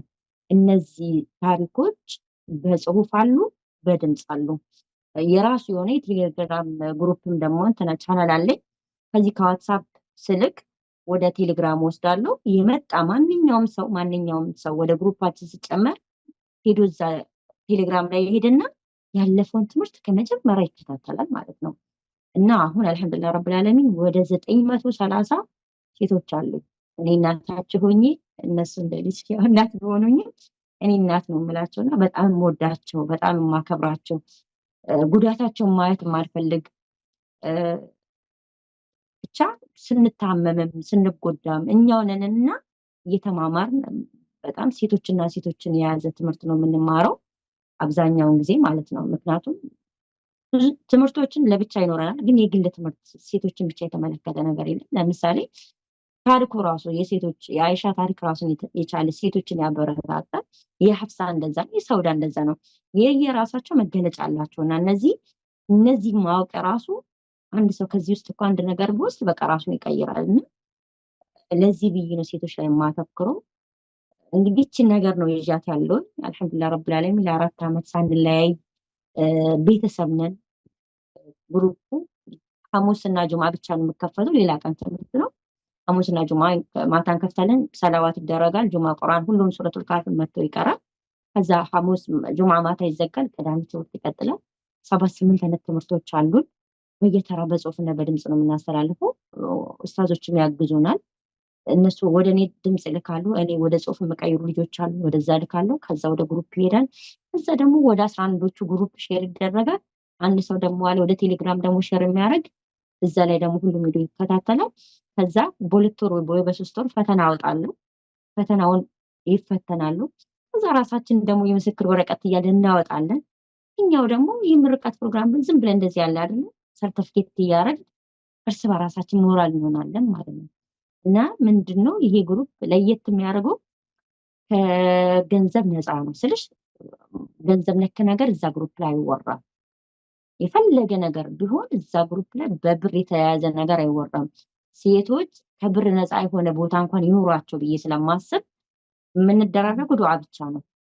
በቃ ሰው ስታመም ወይ ሰው ስሞት የሆነ ነገር ስትፈጠር ስራ ስጠፋ እዛ ላይ የምናደርገው ነገር ዱዓና የምንችለውን እንጂ ከገንዘብ ጋር አናነካካውም። ለዚህ ነው የሚመስለኝ አልሐምዱሊላህ ሰው ሁሉ አርፎ እየተቀመጠ ነው። ሁለትም ይሆናሉ ግሩፖቹ፣ አንዳንድ ይሄዳሉ ይመጣሉ። እስካሁን እንግዲህ ያው 930 ልጆች አሉኝ። አላህ ይጠብቃቸው። ዋው ማሻአላ በጣም ደስ የሚል ነው። አላህ ያበርታሽ። ስለዚህ አሚራም ነሽ ማለት ነው። ያገኘሽውን እውቀት ለእነሱም ሼር እያደረግሽ ነው። እናት ነው የምለው እኔ ልጆቼ ነው የምላቸው እና ለምን አሚራ ምናምን ካልኳቸው እንትን ይላቸዋል። እናት ስላቸው ግን ስቆጣቸውም እንደ እናት ስቀርባቸውም እንደ እናት ቀረቤታችንም እንደዛ እና አልሐምዱሊላህ ብላለሁ። በጣም ወዳቸውና የማከብራቸው የሚያከብሩኝ አሚሮችም አሉኝ። እነዛ አሚሮችን ራሳቸው ስለ አራት አሚሮች አላቸው። እኔ ለምሳሌ ፈተና ሳወጣ ለነዛ ለአሚሮች ብቻ ነው የማወጣ። ከዛ ፈተናውን አሚሮቹ ሲጨርሱ ወደ ተማሪ ይሄዳል። እኔ የአሚሮቹን ነጥብ ይዛለሁ፣ እነሱ ደግሞ የተማሪዎቻቸውን ነጥብ ይዛሉ። በቃ ስልሽ ያን ፈተና ማውጣም ለምሳሌ ተመልሶ እንዲያነቡ ነው እንጂ ሌላ ነገር አይደለም። አንብቦ እንዲሰሩ ነው። ምክንያቱም ያገኙት ውጤት ወረቀታቸው ላይ ጻፍና ያሰጣቸዋል። ማንኛውም ሰው ደግሞ ጥሩ ውጤት ማምጣትን ስለምፈልግ ሄዶ ያነባል። ሲያነብ ደግሞ እውቀቱን ይጨምራል ማለት ነው። ለዛ ነው ፈተናን የማወጣው እና እንደዚህ ነው የምንኖረው። በጣም ደስ ይላል። ብዙ ሰው ነው እጅሽ ላይ ያለው ሀቂቃውን ለማውራት እንግዲህ 900 ማለት ቀላል ነገር አይደለም። 9 ሰውን ራሱ ማስተማር ትልቅ ነገር ነው ብዬ ነው የማምነው። በተለይ ሴት ልጅ ስትሆን ነገ ልጆችን ትወልዳለች፣ የልጆች እናት ነች፣ ኡማን የምታፈራ ሴት ነች እና ከዛ አንጻር እንግዲህ ብዙ ሰዎች እጅሽ ላይ ያሉና ይህም ትልቅ አማና ነው። አማናሽን በሚገባ የምትወጪ ሴት እንደምትሆኚ ደግሞ አልጠራጠርም ሀቂቃውን ለማውራት። እስኪ እንግዲህ ብዙ ጊዜ የአረብ ሀገር ሴቶች ይጎዳሉ እና ከምን አንጻር ነው የሚጎዱት? እንዴትስ ነው ያንን ጉዳት ከራሳቸው ላይ መከላከል የሚችሉት? እኛ የምንጎዳበት ብዙ መንገዶች አሉ። ከዛ ውስጥ ዋነኛው በልጅነት መውጣታችን ነው። ያ ስልሽ ሰው የሆነ ነገርን ሳያውቅ ወይም ሳይረዳ ችግርን ሳያይ ስሰደድ እና በሰው ቤት በማያውቀው ሀገር በማያውቀው ቋንቋ መኖር በማይፈልግ ህይወት መኖር ሲጀምር ይጎዳል እና ያ ጉዳት ደግሞ አካላዊ ጉዳትም ስነልቦናዊ ጉዳትም ያደርሳል እና እንግዲህ የአካሉን ቶሎ ወይ ትቶ መግባት ነው። ያለ ሁሉም አይሳካም። ርስቅ አላህ እጅ ነው ያለው። ቢያንስ የአእምሮን ደግሞ እንዲቋቋሙ እንግዲህ ያው ለማንበብ እንደዚህ ነገሮችን እንዲጠቀሙ ነው። ጉዳቱን ደግሞ አንቺ መጠንከር ነው ያለብሽ። በቃ ለአንቺ አንቺ ነሽ ያለሽው፣ ሌላ አጋዥ አያስፈልግሽም። ለምሳሌ አረብኛን ቋንቋ እናቴና አባቴ መጥተው አላስተማሩኝም። እዚህ ለስራ ብዬ ነው የተማርኩኝ አይደል? ማንኛውንም ነገር ሳደርግ በቃ ለራሴ መሆን አለብኝ። ሌላም ባልችል እኔ ራሴን ከሆንኩኝ እኔ የራሴን እንትን ከያዝኩኝ በቃ አቋም ካለኝና ጠንከር ካልኩኝ ሌላ ሰው መርዳት ባልችል ለራሴን ችያለሁ ማለት ነው። ስለዚህ ሰው ሁሉ ባለበት ጠንካራ ከሆነ አሉ የሚወረወሩ ድንጋዮች አሉ፣ የምትመችበት የተለያዩ ዱላዎች አሉ፣ የተለያዩ የውስጥና የውጭ ጠባሳዎች አሉብሽ፣ የምታጫቸው ብዙ ነገሮች አሉ። ያም ሆኖ እንግዲህ ያልፋል። ስለሚያልፍ ደግሞ አንድ ነገር እንደሚያልፍ ካወቅሽ ደግሞ ብዙ ቦታ ሰተሽም ከሱ ጋር አትቸገሪም እና ወደ ራስ መመለስና መጠንከር ነው። መጠንከር ነው። በተለይ ባለንበት ጊዜ ለአንቺ አንቺ ነሽ ያለሽው። ማንም ለምሳሌ ትላንትና ክታብ መጽሐፉን ለማስመረቅ እንደዚህ ሲል የነበረው ሳልተኛ ምን ሳልል እየጠራሁኝ ምን እያልኩኝ ሰው አጥቻ አይደለም፣ ግን እኔ ከልቤ ማድረስ አለብኝም ቦታ መድረስ አለብኝ። ግን ደግሞ አላህ የልቤ አዋቂ አይደለም። በቃ የፈለኩትን ነገር አልተን ብሎኛል። ድካም ብኖረኝም ተሳክቷል ነው። አንዲት እናት የሚጧን ህመም የምትረሳ ስትወልድ ነው ይባል የለ? ልክ እንደዛ ነው። የሆነ ነገር ሲይዝሽ የፈለግሽበት ቦታ ላይ ስትደርሺ ትረሺዋለሽ ህመሙን እና መጠንከር ነው። ሌላ ነገር የለም። አላህ ደግሞ አጋዥ ነው። ከጀርባሽ ሁሌም አላህ አለ። ለፊትም የሚያስተካክለው እሱ ነው። አንቺ በተጻፈልሽ መንገድ እየተጠነቀቅሽ መሄድ ብቻ ነው። ተወኩልሽን ይዘሽ እንደዛ ነው። ላለመጎሳቆል፣ ላለመሰበር መጀመሪያ ቅድሚያ ለራሳችን ቦታ እንስጥ። ለራሴ ያለሁት እኔው ራሴ ነኝ የሚለውን ስሜት በውስጣችን እናዳብር።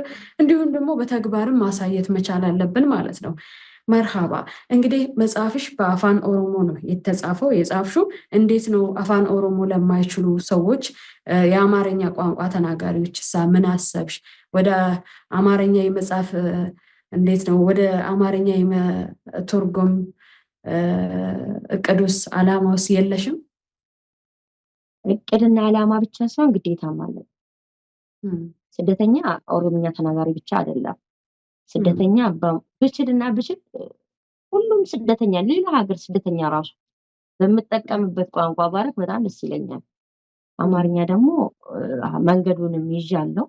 አንዳንድ ሰዎችንም እያማከርኩኝ ነው። እኔም የምቀለኝ አማርኛ ነውና ይህን ያህል የሚከብደኝ አይደለም። ኢንሻአላህ በአጭር ጊዜ ውስጥ በአማርኛ እመጣለሁ። እንግሊዘኛም አረብኛም ቢኢዝኒላህ አደርገዋለሁ። አላህን አጋዡ ብዬሻለሁ። በጣም ደግሞ ደጋግ ወንድሞችም አሉ ካጠገቤ። እዚህ ያለውን ነገር በዚህ ብንተጋገዝ ለጋራ ነው። ለምሳሌ አንድ ሰው እቺ መጽሐፍ ቢያመጥ ለእህቱ ወይ ከዘመዶች ውስጥ ሁሉም ይጠቀማል። ዞሮ ዞሮ እኛ ሁላችንም ወንድማማቾች ነን አይደለ? ስለዚህ ኢንሻአላህ ለሁሉም እንድደርስ አደርጋለሁ። እየጀመርኩም ነው። ኢንሻአላህ ምናልባት ያንም ኩኒስ ንደርባ ይህም ያልፋል ተብሎ ይመጣ ይሆናል በቅርቡ በዚሁ እንትን ማለት ነው። ኢንሻአላህ የጀመርሽውን መንገድ ኢንሻአላህ በብርታት እንደምታጠናቅቂ ተስፋ አደርጋለሁኝ። ኢንሻአላህ እንጠብቃለን። ይሄም ያልፋል የሚል መጽሐፍ በቅርብ ቀን ከአንቺ እንጠብቃለን። ይህንን መጽሐፍ ግን ስትጽፊ ፈቲ ስንት ዓመት ፈጀብሽ? እንግዲህ ያው በውስጥሽ የሚጻፉ ጽሁፎች ይኖራሉ። ግን ልክ እነዛን ትምህርቶች ከጨረስኩኝ በኋላ ለምን በቃ የሆነች ይህችን ነገር አልጀመርም አልኩኝ። 2023 ላይ አንድ ብዬ ጀመርኩኝ። ሀሳቦቹን መሰብሰብ፣ ርዕስ መስጠት፣ ቦታ ማስያዝ፣ ኤዲት እንግዲህ እንድደረግ አንድ ወንድም ያለ አስተማሪ ነው። እሱም ጅማ ነው ያለ አብዱልባሪ በድሩ ይባላል። እሱ ነው ኤዲት የሚያደርግልኝ። አስተማሪም ከመሆኑ የመጽሐፍ ጸሐፊም ነው እና እሱ ነው ኤዲት የሚያደርግልኝ። ሌሎችም አሉ የሚያግዙኝ ሰዎች እና ያው በአጭሩ 3 ዓመት ፈጅቶብኛል ማለት ነው። የሚገርም ነው። 3 ዓመት የተረገዘ መጽሐፍ ነው የተወለደው ማለት ነው። ጀዛክላሁ ኸይረን እጅግ አድርጌ አመሰግናለሁኝ። እንግዲህ ደመቅ ያለ ደስ የሚል ፕሮግራማችንን ልናጠናቅቅ ነው። ምናልባት የምታስተላልፊው መልእክት ካለ የምታመሰግኛቸው ሰዎች ካሉ እድሉ ልስጥሽና በዚሁ እንሰነባበት።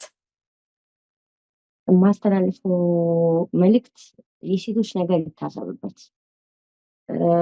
ብዙ ምሁሮች አሉ፣ ብዙ የዲን ዓሊሞች አሉ፣ ዑለማዎች፣ ዳዒዎች አሉ። ግን አረብ ሴቶች እንዲሄዱ፣ እንዲርቁ፣ እንዲሰደዱ አዲስ ሀዲስ የተገኘ ይመስል ማንኛውም ቤት ውስጥ ያለች ሴት የምትጋበዘው ወደ ስደት ሲሆን አሁን አልፎ አልፎ ኬክም እየቆረሱ መላክም ተጀምረዋልና ይታሰብበት ይሄ ነገር። ሴት እናት ነች። ሴት ነገ ዑለማን ትወልዳለች። ሴት ነገ መንግስት ትወልዳለች። በ14 ዓመት በ16 ዓመት የተሰደደች ሴት ጉልበቷን፣ እውቀቷን፣ መልኳን በሰው ኩሽና ውስጥ የጨረሰች ሴት ለራሷ ያልሆነች አንድ ነገር ያላተረፈች ነገ እንኳን ብትሞት አላህ ይርሐምሽ ልጅ የሌላት 10 11 20 ዓመት ኩሽና ውስጥ እየለፋች ያለች ሴት ልትታሰብ ይገባል። ከዚህ በፊት የሄዱት ሴቶች ሂደናል። እኛ ያጣነው ብዙ ነገር አጥተናል። ከኛ ኋላ ያሉት ይኑሩ፣ እስቲ ያግቡ፣ ይውለዱ፣ ይማሩ፣ ይስሩ፣ በሀገራቸው ተመርቆ ይኑሩ፣ ተከብሮ በሀገራቸው። እንደኛ የምንሰደድባቸው ሀገሮችም እኮ ሴቶች አላቸው። ሴቶቻቸው እኮ ውሃ እንኳን አያነሱም። የተለየ ነገር ኖሮ አይደለም። ግን ኃላፊነት ቅድም መጀመሪያ ያልኩሽ ከበሩ ያሉት ሰዎች ኃላፊነት ስለተቀበሉ ነው። አባቱ ልጁን በቦታ ሲያደርስ፣ ባለማናውን ሲቀበል፣ ወንድም ለእህቱ ጋሻ ሲሆን፣ ልጅ ደግሞ እናቱን ሲያግዝ ትረዳለች። እኛ ለተቃራኒ ሆነን የሚሸኝን ዑለማ ሆኗል፣ የሚሸኝን እንዳያ ሆኗል። ከመንግስት ጀምሮ በተለይ እኛ ሙስሊሞች ልናስብበት ይገባል። አላህ እኮ ነገ ይጠይቃቸዋል እንዴ! እኔ ብቻዬን ሆኜ እምባዬን ሳፈስ ለእኔ መሰደድ ሰበብ የሆነ ሰው ይጠየቃል። እኔ እኮ አማና ነኝ አይደል እንዴ? አማና እኮ ሰው ነገ ይጠየቅበታል። እኔ ሂጄ ቤተሰቤንና እናቴን አላህ ፊት ረሱል ሰለላሁ ዐለይሂ ወሰለም ፊት ቅያማ ብከስስ እንዴ አባቴ ወለደኝ እንዴ አላኖረኝም፣ አላስተማረኝም፣ ባል ያገባኝ፣ አልጠቀመኝም፣ ጎዳኝ፣ ለስደት አበቃኝ ብል አልችልም እንዴ? አማና እኮ ነኝ። እጄ እኮ መናገር እችላለሁ። እዛ ብንጠያየቅስ ብንተሳሰብስ? ስለዚህ ሁሉም አማናን ይጠብቅ። የተማረም እንደተማ በእውቀቱ አባት ይሁን፣ ባል ይሁን፣ ወንድም ይሁን፣ ልጅም ልጅ ሆኖ እናቱን ይንከባከብ። ስደት ላይ ሴቶችን ወደ ውጭ መላክ ይቀንስ። ይቅር ብንል አይተውም እና ቢያንስ ይቀንስ። ከኛ ኋላ ያሉት ሰዎች ይረፉ። እኛ የደማነውን ደም አይኑ፣ እኛ የለቀስነውን እንባ አይንጠ፣ እኛ ያጣነው ኩላሊት፣ ጨጓራ ሌሎች ይኖራቸው። ብዙ ነገር አጥተናል በስደት ሊታሰብበት ይገባል። ይሄ እንደ አጠቃላይ ነው።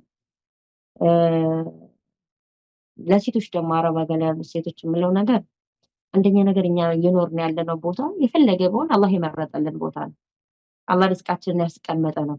የፈለገ ሰበቦች ይኖሩ እንጂ ያንን ቦታ ባንወደው አላህ ሌሎችን ሌላ ቦታ አስቀምጧል። ሌሎችን ሌላ መጥፎ ቦታ አስቀምጧል። ለምሳሌ እኛ አረብ ሀገር ስንሆን ጎንበስ ብለን ነው የምንኖረው። ልብሳችን ራሱን የቻለ እንትን አለውና እዛች የምንሰራው ጉዟችን ሐራም ቢሆኑ የምናገኛት ብር ሐላለች ነው። ደምተን ተጎድተን ሰው የምንረዳ ራሱ ዱንያ ላይ ላንመሰገን፣ ላንረዳ፣ ላናርፍ እንችላለን። ግን አላህ ሱብሓነሁ ወተዓላ ልብ አዋቂ ነው። ድካማችንን ያውቃልና የሆነ ጊዜ ላይ ይከፍለናል። ስለዚህ መውደድን ነው። እኔ ሁሌ ምን መሰለሽ የማስበው ለምሳሌ እዛ 4 ዓመት የኖርኩበት ቤት መጽሐፉን ስጽፍና ስማር የነበረው ትንሽ ክፍል አለችኝና እዛ ውስጥ ጣውላ አረቦች ሰጡኝና መጽሐፎቼን ደርድሬ ነው የማስቀምጠው። እና ልክ ደክሜ ስመጣ አንዲት ብርጭቆ አለች። እዛ ብርጭቆ ላይ ኩንስ ሊደርባ ተብሎ የተጻፈበት ነው። ልክ ክፍሌ ገብቼ በር ስከፍት ቀጥታማ ወደ መጽሐፉ ነው ወደ አስቀመጥኳት ነውና ያችን ብርጭቆ አያታለሁ። እዛ ኩንስ ሊደርባ የሚለውን እዛው ላይ አያውና ስለ መጽሐፍ ነው ማሰብ የምጀምረው። ምን ልልሽ ፈልጌ ነው ነገሮች እስኪመቻቹልሽ መጠበቅ የለብሽም አንቺ። መኖር ማለት ባለሽበት ቦታ መኖርን መጀመር ነው። በቃ አንቺ ያለሽበት ያ ህይወት ለአንቺ አላህ መርጦ ወዶ የሰጠሽ ነው። ማንም እኮ እዛ ቦታ አስቀምጥሽ። ስለዚህ አላህ የመረጠሽን ነገር ደግሞ ወደሽ ስትጠቀሚበት ደስተኛ ትሆኛለሽ። እና ባለንበት ቦታ ደስተኛ እንሆን። አላህ ነው የሰጠን፣ እንጠንቀቅ፣ ድንበሮችን እንጠብቅ፣ ግን በውስጣችን ደስተኛ እንሆን። ይሄን ነው የምንሆነው። ጠንክሩ፣ ይህም ያልፋል። ወላሂ ዱንያን ጥለናት ሁላችንም እንሄዳለን።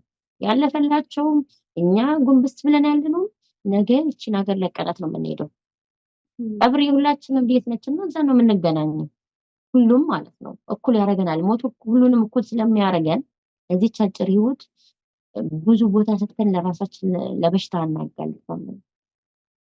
እና በተለይ ባል ይሁን ገብቶሻል። ባለ ልጁ አባት ይሁን፣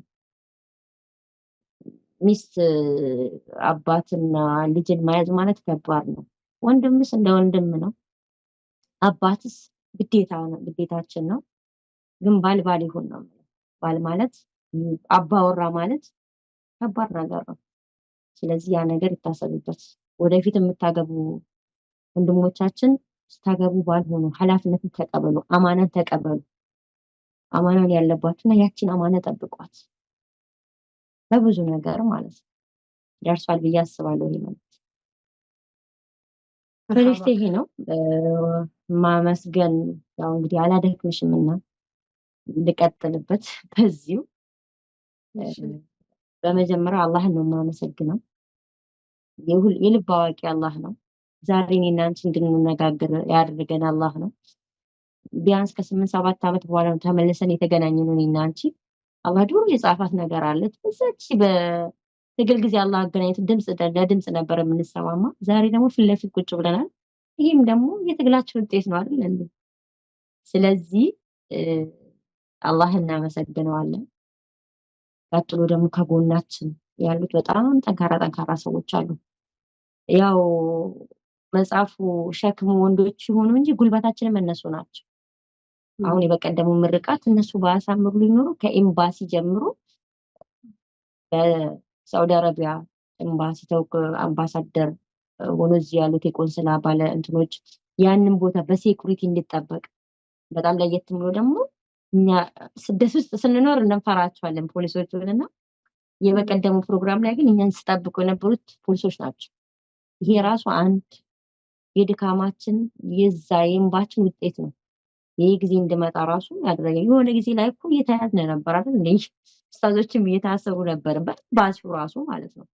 ያ ነገር ግን ዛሬ ተቀይሮ ተደብቀን ተጠብቀን እስከ መጨረሻው ሰዓት ድረስ ከኛ ጋር የነበሩት በጣም ጠንካራ ወንድሞች ነበሩ። ለዑምራ የመጡት በጣም ብዙዎች ወንድሞች ነበሩ ከተለያዩ ሀገር የመጡ አላህ ይጠብቃቸው። ስማቸውን ብጠራ ወደ 7 8 9 10 ይሆናሉና አልችልም። እነሱንም አመሰግናለሁ። እንደ ዋና ደግሞ ልጆቼን አመሰግናቸዋለሁ። ቦሉማን ቀበኛ ላይ ያሉት ልጆቼን መጽሐፉን ወደ ኢትዮጵያ እነዚህን ያሳተምኩት ኢትዮጵያ ባሳተምኩት ላይ እነሱ ናቸው ያገዙኝ። ተሰብስበው 50 ልጆች ማለት ነው አገዙኝ። ኦንላይን ለሳስመርቅም እነሱ ናቸው መጽሐፉ ከኛ ቤት አይወጣም ብሎ በጨረታ መልክ ያሸነፉት የወሰዱት። መልሶ ደግሞ ያንን መጽሐፍ ያሳተምኩበት እንድከፍል ያደረጉኝ እነሱ ናቸው። እነሱን በጣም አመሰግናለሁ። አላህ ይጠብቅልኝ ባያሉበት። ቀጥሎ ደግሞ የምኖርበት ቤት አሁን ያለሁበት ቤት ወንድማማችነት የሰጠኝ ቤት ነው። በጣም ጥሩ ቤተሰቦች፣ ጥሩ እህት፣ ጥሩ ወንድም እንደ አባት ያሉኝ ቤተሰቦች ናቸውና ነጃትንና ባለቤቷን በጣም አመሰግናቸዋለሁ። በመቀጠል ሁሉንም ለኔ ብሎ አንዲት ፖስት ያደረገ ለኔ ብሎ አንዲት ሼር አደረገ በተቃራኒ በኔ ሰበብ የሆነ ነገር አድርጎ ደግሞ ሌላ ቦታ ደግሞ እንዲሄድ ያደረገ ያ ራሱ ተቃራኒ ቡድን አመሰግነዋለሁ። እናንተንም በጣም አመሰግናችኋለሁ። አላህ ይጠብቅልን። በርቱ። አሉ ከኔ በኋላም ብዙ ስደተኞች አሉና ለነሱ ጊዜ ስጡ። እንደዚሁ እነሱ ጋር አብሮ እላለሁ። ጀዛኩሙላሁ ኸይራን። ኩንስ ሊደርባ ነው እንግዲህ ያለችን እቺ ሰዓትም ታልፋለች። ነገ ቪዲዮ መርሐባ ኩንስ ሊደርባ ትልቁ ራዕያችን ነው። ጀዛክላሁ ኸይራን እጅግ አድርጌ አመሰግናለሁ። ያበረታቱሽ በምርቃቱ ፕሮግራም ላይ ተገኝተው ብዙ ነገርን ያደረጉ ኃላፊነታቸውን የተወጡትን የሳውዲን ኤምባሲን ጨምሮ በርካቶችን እንግዲህ በሱመያዎች ፖድካስት ስም ለማመስገን ወዳለሁኝ። ለምን ሱመያዎች ፖድካስት ጠንካራ እህቶችን እንዳንቺ ያሉትን ማበርታት ነውና በርቺልን ለማለትም እንወዳለን። ጀዛክላሁ ኸይራን። ጥሬን አክብረሽ እንዲህ ቆንጆ ጊዜ አብረን እንድናሳልፍ ስለፈቀድሽልኝ እጅግ አድርጌ አመሰግናለሁ። ባንቺም ኮራለሁ። በነገራችን ላይ ያው እኛ እርስ በራሳችን ውበቶች ነን እኮ ለራሳችን። ይህን ነበር ስልሽ የነበረው ነው። በቃ አንቺ ላንቺ አለሽ፣ እኔ ላንቺ በቂ ነኝ፣ አንቺ ለኔ በቂ ነሽ። ሌላ አካል አያስፈልግም። አመሰግናለሁ። አላህ ይክብርልን። ካንቺ ጀርባ ያሉትንም ካንቺ ፊት ለፊት ያሉትንም በሌላ ቦታ ሆኖ ይሄንን ነገር እየሰሩ ያሉትንም እናመሰግናቸዋለን። እናንተ ካሁኑ ስራ ጀምሯቸዋል፣ እኛ ሸክም አይደለንም እያላችሁ ነውና በርቱ። በሁለተኛ መጽሐፍ ደግሞ ስመጣ የእናንተን ከበሩን ቀይሬ እንደምመጣ ተስፋ አደርጋለሁ። ምክንያቱም ጉልበት እየሆናችሁኝ ነውና ጀዛኩሙላሁ ኸይራን። አመሰግናለሁ። ልጅአችን በርቺልኝ። ጀዛክላሁ ኸይራን። እጅግ አድርጌ አመሰግናለሁኝ። እንግዲህ ለነበረን ቆይታ ላስተላለፍሽውን መልእክት በጣም አመሰግናለሁ። ሰዎችም ሰምተው ይጠቀሙበታል ብዬ ተስፋ አድርጋለሁኝ። እንግዲህ ቅድም ስናነሳቸው የነበሩ ነጥቦች አሉ። ወንድሞች፣ አባቶች፣ ባሎችን ወቅሰናል። ይህንን ስንል ግን በአጠቃላይ ሁሉንም ሳይሆን አልፎ አልፎ እኮ እንደውም ብርታት የሚሆኑልን በስደት ዓለም ላይ ደግሞ የጀርባ አጥንት ሆኖ እንድንጠነክር ዓላማችንን እንድናሳካ የሚያደርጉ ባሎች፣ ወንድሞች፣ አባቶች አሉና እነሱንም ከልብ እናመሰግናለን። እንደዚህ አይነት ሰዎች ደግሞ እንዲበዙልንም ከወዲሁ እንመኛለን። የተወደዳችሁና የተከበራችሁ ውድ የኦሮሚያ ኢስላሚክ ቴሌቪዥን ተመልካቾቻችን እንዲሁም ሱመያዎችን ፖድካስት በመከታተል ላይ የምትገኙ እህት ወንድሞቼ አብራችሁን ስለቆያችሁ እጅግ አድርጌ አመሰግናለሁኝ። ይህንን ፕሮግራም ወደ እናንተ በማድረስ አብረናችሁ የቆየ ነው ከኤድ ኦፊሳችን አሜሪካ ሚኒሶታ ከዋናው ኤድ ኦፊሳችን የስራ ባልደረቦቻችን እንዲሁም ባለሙያዎች አብረውን ቆይታ አድርገዋል። እስካሁን ለነበረን ቆይታ እጅግ አድርጌ አመሰግናለሁ። ቀጣይ በሌላ እንግዳ እስከምንገናኝ ድረስ ወሰላሙ አለይኩም ወራህመቱላሂ ወበረካቱ።